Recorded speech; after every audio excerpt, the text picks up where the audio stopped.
মাধ্যমে শ্রমিকরা খুব পরিশ্রম করে তাদেরকে বাড়িঘর করে দিচ্ছে, ঠিক কিনা বলেন? আপনারা শ্রমিকদের যে অধিকারটা, এই অধিকারটা দিতে আপনারা দেখা যায় গরিবসি করছেন, ঠিক কিনা বলুন? এই কারণে আজকে আমাদের এই আয়োজন। সম্মানিত ভাইয়েরা আমার, শ্রমিকদের এই অধিকার রাজপথে আদায় করা হবে ইনশাআল্লাহ।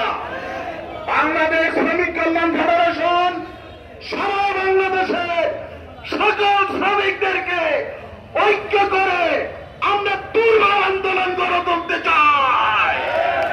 প্রিয় ভাইয়েরা আমার, আজকে বুড়িচং নিয়ে একটু কথা বলতে চাই। বুড়িচংয়ে সিএনজি ড্রাইভাররা বলেন যে ভাই, জিবিটা আগে ছিল যত টাকা, এই সরকার আসার পরে এটা আজকে ডবল হয়ে গেছে, ঠিক কিনা বলেন? আচ্ছা বলেন তো দেখি, এই জিবির টাকাটা কে নেয়? নেতারা নিচ্ছেন নাকি? আর তারাই দেখা যায় ইলেকশন আসলে আপনাদের নিকট সাধু সাজে, ঠিক কিনা বলেন? দিন হইলে সাদা পাঞ্জাবি, মাথায় টুপি, আর রাত্র হলে আপনাদের যাবতীয় টাকাগুলো তারা চুরি করে খায়, ঠিক কিনা বলুন?